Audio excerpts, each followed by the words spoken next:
estamos con Giovanni López, pionero en neuroliderazgo, hablando sobre neuroliderazgo, una técnica, herramienta que está muy innovadora y muy de primer orden hoy en día, y que Giovanni nos va a contar y nos va a explicar cómo podemos utilizarla, implementarla y conocerla.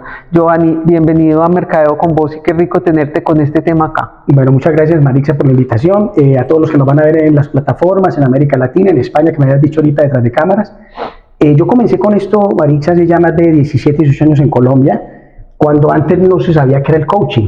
Ajá. Anteriormente no se hablaba de coaching. Cuando yo comencé con esto, yo comencé gracias a una beca que me concedió Anthony Robbins, que es considerado el mejor coach del mundo, que curiosamente Tony Robbins no da certificaciones en coaching. ¿Ah, no? No, porque que es un tema que vamos a tocar a lo largo del programa, porque es que hemos creído en Colombia, y esto está empalmado con el tema de neuroliderazgo, hemos estado convencidos en América Latina de que tener una certificación es igual a tener la habilidad en algo. Y ese ha sido el gran error que hemos cometido en el mundo académico, y en el mundo corporativo se ha venido generando todo eso. Entonces, socialmente hemos aceptado que un título es equivalente a tener la habilidad, lo cual no es cierto. Una cosa es yo tener conocimientos teóricos sobre un tema, y otra cosa es yo tener la habilidad demostrada en un tema. Es como, por ejemplo, ser un speaker. Yo puedo hacer un curso de speaker de 2 fines de semana, otra cosa es yo tener la habilidad de hablar en público. Y vas a tener la certificación. Y voy a tener la certificación, ya tengo ahí. Una cosa es yo tener una certificación de cómo ser un presentador de un podcast, y otra cosa es yo tener la habilidad de hacer una entrevista. Pero ese ha sido el problema que hemos tenido en América Latina. Eso tiene su lado bueno y su lado no tan bueno. El lado bueno es que permite que una persona pueda ingresar al mercado laboral, pero desafortunadamente volvemos al mismo tema, que si yo seguimos convalidando una creencia social que nos está haciendo daño en este momento, porque viene entonces el tema del liderazgo. Una persona se puede certificar en liderazgo en un curso de 2, 3 fines de semana, pero lamentablemente él no tiene esas habilidades, porque ser un líder es diferente a ser un gestor dentro de una organización. Ser un gestor es aquel que gestiona recursos o gestiona personas, de tal suerte que si tú ves ahorita, por ejemplo, todos los programas de liderazgo, Marixa, están basados en los juegos. Y uno dice, carajo, eso está interesante, que bien, hay que ser felices a la gente, sí, pero yo puedo gestionar personas para que estén motivadas y estén contentas haciendo algo. La pregunta es, ¿están haciendo lo mismo de siempre o están haciendo cosas diferentes? Si yo motivo a una persona para hacer lo mismo de siempre, soy un gestor de personas. Soy un gestor, pero si yo estoy motivando a la gente para que haga cosas diferentes, que es lo que necesitamos hoy por hoy con el cambio tecnológico que tenemos, entonces yo me convierto en un líder. Y cuando yo estoy motivando para hacer cosas diferentes, eso genera incomodidad. La palabra incomodidad es uno de los terrenos importantísimos desde el punto de vista cerebral, que es lo que quiero que pues, a lo largo del programa lo vayamos tocando. Y que ya me hiciste un paralelo que me da mucha claridad, porque yo siempre pregunto, ¿qué es el liderazgo? Ajá. ¿Y todos podemos ser líderes? Qué buena pregunta. De hecho, la pregunta siempre, desde hace 20 años que empezamos con esto, cuando te decía yo que empecé, que como te digo, tengo la fortuna de haber estado con Tony. Tony me becó, le agradezco profundamente a Tony Robbins que me dio esa posibilidad de yo adentrarme en las tecnologías que él maneja. Primeramente, la pregunta típica, Marixa, es, ¿el líder nace o sea, es la pregunta que yo digo, carajo, pero ¿qué pregunta es eso? O sea, eso es como si yo dijera, bueno, un futbolista nace o se hace, primero tiene que nacer. Yo tengo que nacer como persona antes de, yo nazco. Luego lo tengo que hacerme. Entonces, primero uno necesita unos talentos que uno tiene que pulir. No todo el mundo puede ser un buen líder, pero yo sí puedo aprender las cosas básicas de liderazgo. Me explico. No todo el mundo puede ser un escritor de premio Nobel, ni un matemático lucasiano, que es la matemática más pesada del mundo, pero un programa de alfabetización hace que yo pueda aprender lo básico de la escritura y de la matemática. Yo puedo defenderme en los conceptos básicos de la matemática o la escritura sin ser un premio Nobel o ser un matemático lucasiano. Entonces, mismo pasa en el liderazgo. Tú puedes aprender los conceptos básicos del liderazgo, pero no te hace un tremendo líder si no tienes el talento. Exacto. Si una persona no tiene talento para ser un buen escritor... Bueno, en eso va a defender la pregunta de nace o se hace. Sí. Porque uno puede nacer, lo primero es nacer, obviamente, pero después de que nace, dentro de su ADN puede traer esa tendencia, predisposición, herencia genética en la que tenga las características para ser líder. Qué bien, desde ese contexto sí, pues vamos a ese contexto, sí. Obviamente uno tiene que tener unos talentos. Ahora, el talento, lo que pasa es que si yo tengo el talento, pero no tengo otros componentes de lo que nosotros trabajamos en neuroliderazgo, que es la disciplina y el compromiso, y sobre todo lo que te decía ahorita, la incomodidad, de entender que si yo quiero cambiar, yo tengo que abrazar la incomodidad. Es un tema que le cuesta mucho a la población latinoamericana, que queremos todo por la vía más corta. O sea, la cultura del latinoamericano es la cultura del vivo, Marixa. Sí. La malicia. La malicia indígena. Llamamos tal malicia indígena y nos sentimos muy orgullosos con eso. Pero lo que pasa es que eso ya ha tocado otros visos muy particulares que rayan con la antiética. Donde queremos ya es ganarnos todo, creemos que si yo tomo el camino corto de todo eso es porque yo soy muy inteligente. Hemos confundido el concepto de inteligencia.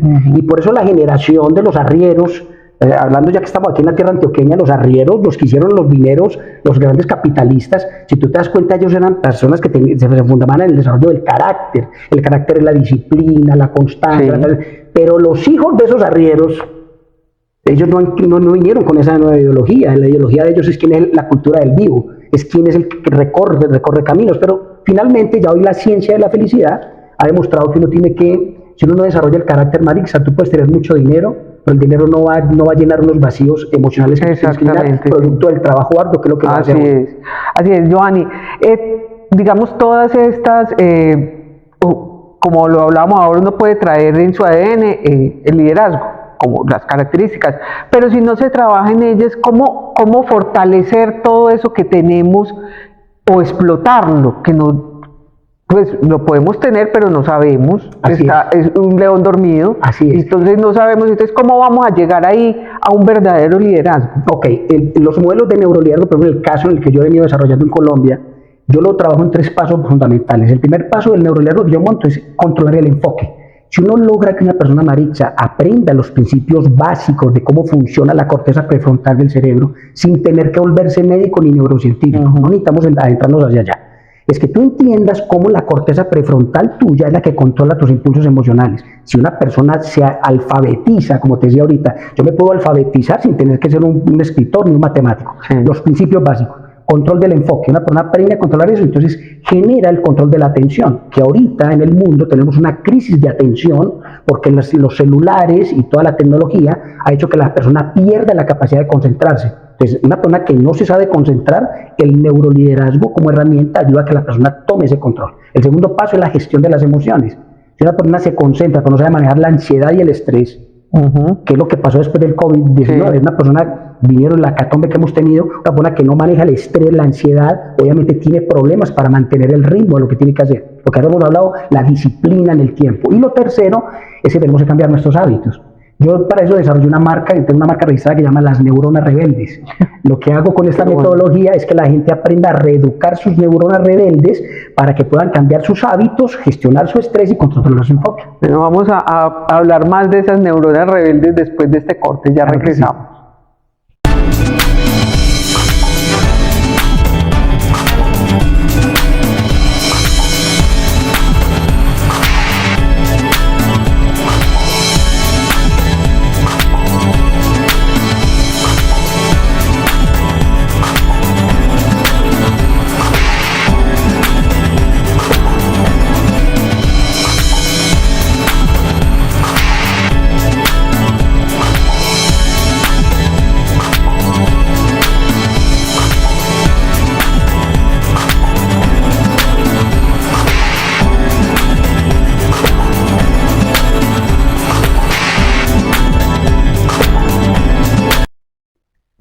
Continuamos en Mercadeo con vos, con Giovanni López y el neuroliderazgo.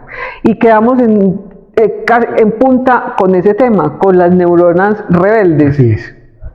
¿Qué es esa rebeldía de las neuronas y por qué sacaste un programa, una marca de esa manera? Porque lo que me he percatado, Marixa, en estos 20 años trabajando conmigo mismo y con los directivos que he trabajado, es que hay un concepto que has escuchado mucho que se llama la resistencia a cambiar. ¿Has escuchado? No, que es que nos resistimos al cambio. Y sucede que es cierto. Hay una y es muy común. Es muy común. Ahora, lo que se ha descubierto en neurociencia aplicada, Marixa, es que realmente el ser humano no le tiene miedo al cambio. Lo que a la gente no le gusta es que lo cambien. Tú no le tienes miedo a cambiar, sino a que te cambien, a que te obliguen a cambiar. Entonces, aquí, esto tiene que ver mucho con el estilo de liderazgo en la gerencia media latinoamericana. Si tú te puedes percatar, creo que es un comentario de pasillo en todas partes, que hablamos de los jefes que no saben liderar, que simplemente se dedican a mandar y a dar órdenes. Eso es un problema que tenemos latente en América Latina. Ahora, ¿cómo podemos remediar un poquito esta situación? Lo primero es entender que el liderazgo no son dinámicas de grupo. Hoy por hoy existe una cultura basada en el liderazgo basado en los juegos. Imagínate que una persona, un tipo que es un CEO de una compañía, que lo pongan a hacer el 7 con la cadera, o que tiene que jugar a la gallina ciega. Ese tipo de juegos son muy divertidos, pero no necesariamente van a generar algo que todos queremos hacer, y es, mientras no haya incomodidad, Marixa, la inercia, que es un funcionamiento de la energía eléctrica y química del cerebro, no va a modificarse.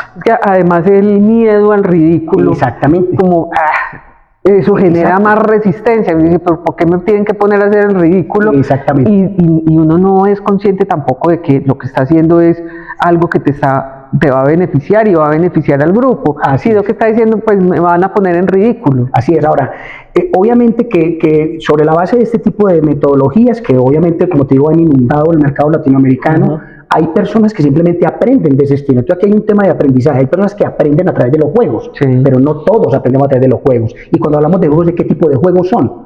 Entonces, el tema del juego que lleva a la ridiculización, como tú lo acabas de mencionar, son juegos que para ciertas personas son muy agradables, como todo, como dicen, para los gustos los colores. No todos aprendemos igual. La programación neurolingüística hace 25 años para acá hablaba de ello. Decía, unos somos visuales, otros somos auditivos y otros sinestésicos. El sinestésico le gustan los juegos, pero al visual, a una persona como tú que eres visual, no le gusta tanto eso. De hecho, a las personas visuales como tú no les gusta que las soben mucho, que las abracen mucho. Eso es natural y eso es básico en tu forma de percibir y de tratar con la gente. Al sinestésico le gusta lo contrario. Le gusta el abrazo, el brinco, la joda. Eso está bien. Entonces, de pronto es entender primero los diferentes estilos de aprendizaje y entender que las modificaciones de hábitos son vitales, pero más allá, aprender a regular nuestro ego. Todo lo que hacemos a través de los programas de liderazgo que yo monto en las compañías es reducir el ego corporativo. Si no logramos, Marixa, trabajar en la reducción del ego corporativo y disminuir la gestión del estatus, si no logramos trabajar en esos dos puntos neurálgicos de la gerencia media, el liderazgo seguirá viéndose como lo que se ve, como unas simplemente charlas de motivación, actitud mental positiva, juegos y dinámicas, pero la cultura corporativa de las organizaciones seguirá siendo lo mismo. Unas personas que asumen que son más inteligentes que el resto porque ellos diseñan el plan y quienes ejecutan el plan son menos inteligentes. Entonces ellos deben obedecer de forma ciega los mensajes de quienes tienen los famosos títulos. Y como te lo dije ahorita, no necesariamente hay una convalidación directa entre título y habilidad. Total. Giovanni, con esa, digamos un ejemplo de cómo haces un ejercicio para manejar ese ego. Porque es que eso es una cosa, digamos que es casi que inherente al ser humano y más en una posición de liderazgo o en una posición dominante dentro de una empresa. Entonces, se ven ahí vulnerados. ¿Cómo se hace como a manera de ejemplo, cómo se hace un ejercicio de esos en lo que se pueda tratar esa parte del ego?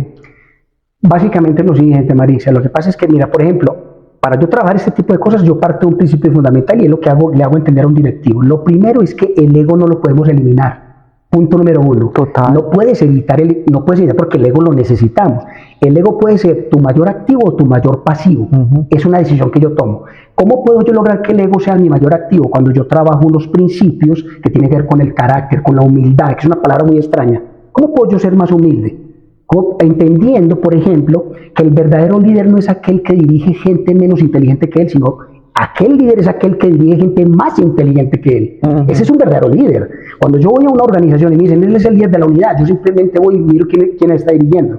Cuando veo que son personas que no son tan atrevidas, tan emprendedoras y demás, y que tienen buena capacidad creativa, inmediatamente me doy cuenta, usted no es un líder, usted es un jefe, usted es un buen gestor. Entonces, lo primero que hay que hacer es ayudarle a una persona a que entienda que su ego debe canalizarse de forma correcta, no eliminarlo. Lo mismo que el miedo.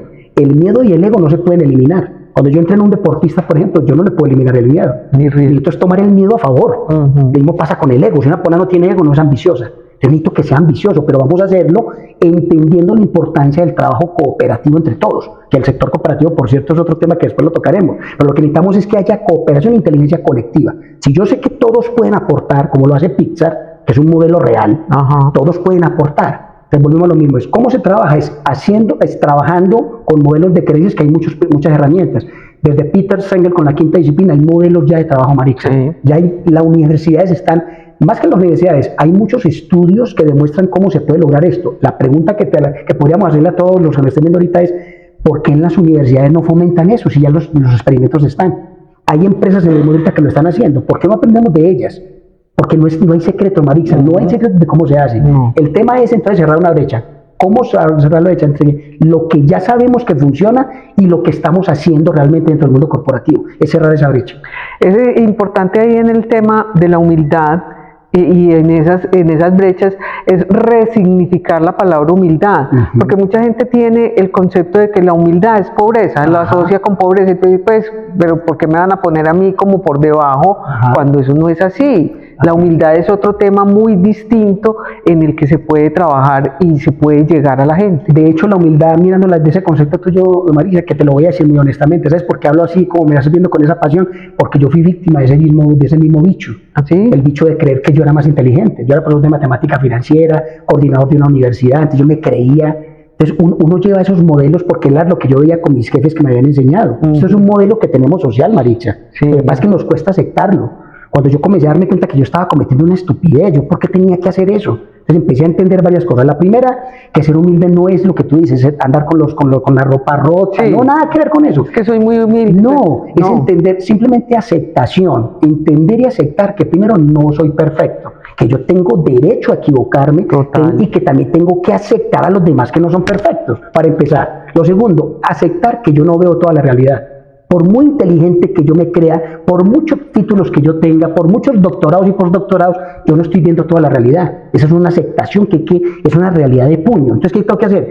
Entender que otra persona está viendo lo que yo no veo, porque cada uno ve una parte del mundo, como los ciegos que están tocando el elefante. Cada uno ve una partita. Entonces, escuchémonos todos, que estás viendo tú, que estás viendo tú, que estás viendo tú, la de los tintos, el conductor, también el doctor, el presidente, ¿qué está viendo cada uno? Y sobre la base de lo que estamos viendo todos, construimos un mapa diferente. Ese mapa es mucho más efectivo que si solamente lo veo yo. Esa es la parte de humildad que tenemos que trabajar. Importante. Vamos a ir a un corte, Giovanni, y ya regresamos. Claro que sí.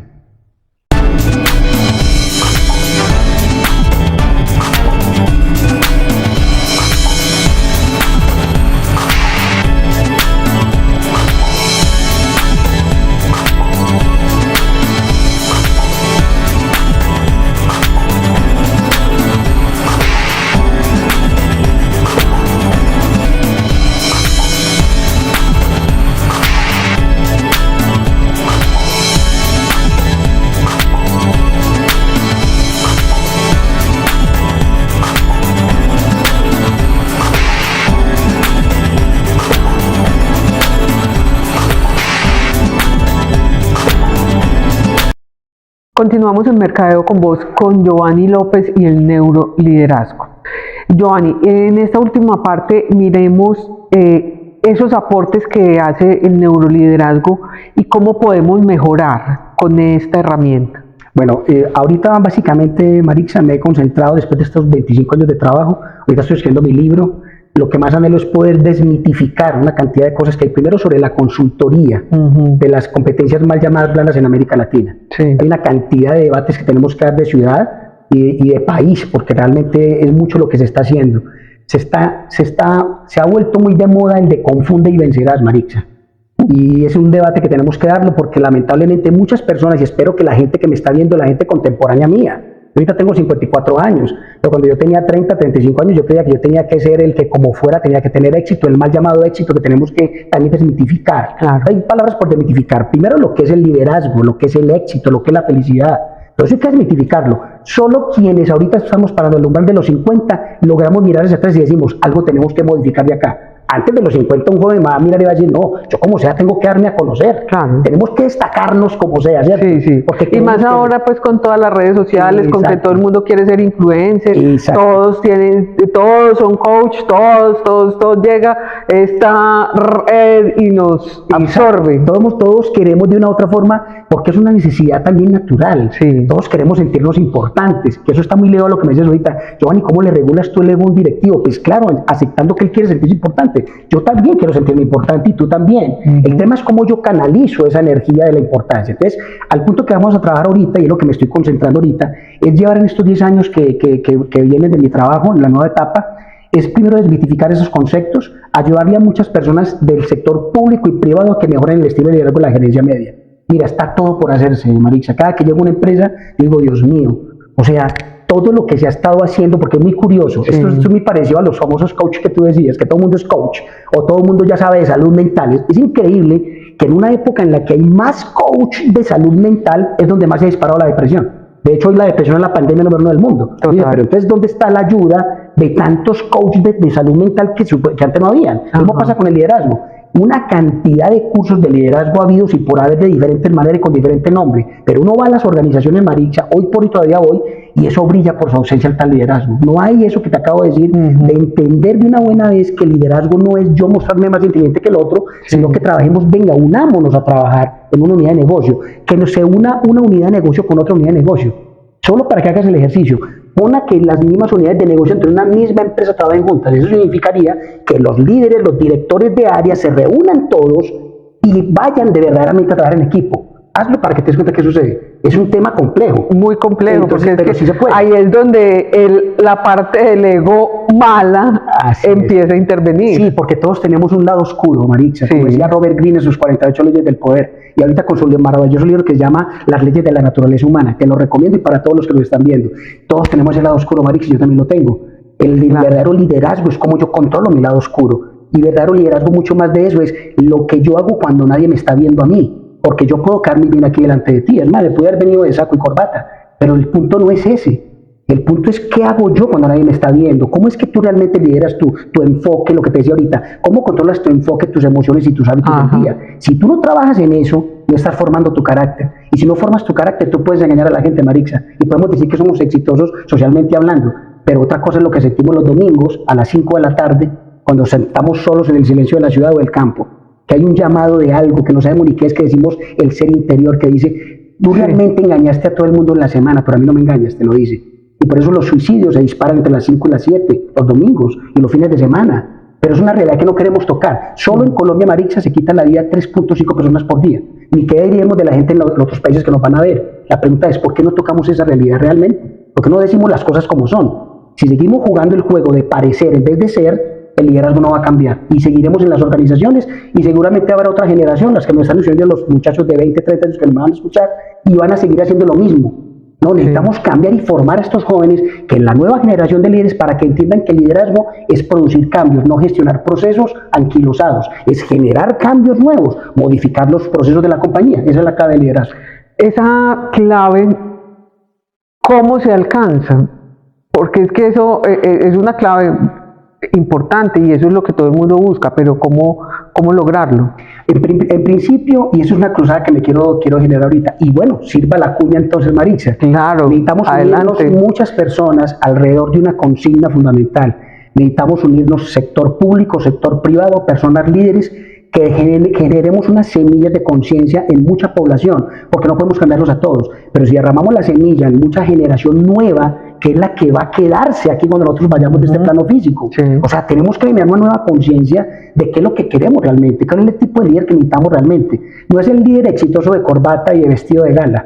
Necesitamos esos otros tipos de líderes. Vuelvo y te repito, es el líder que propone cambios y que cuando uno propone cambios, te lo voy a contar. Yo que llevo en esto de pionero en liderazgo en Colombia, me he ganado, ¿cuántos rechazos te podré contar? No. Te voy a decir, tengo cicatrices en pecho y espalda. Cuando uno lanza, cuando uno se mete, cuando uno se enfrenta al statu quo, Marixa, pero sabes una cosa, en estos 20 años la cáscara que he cogido se la debo a eso. Ahí donde yo entendía a Nassim Taleb cuando decía el cisne negro y el famoso libro del antifrágil. Tú no aprendes a ser fuerte sino cuando estás en la adversidad.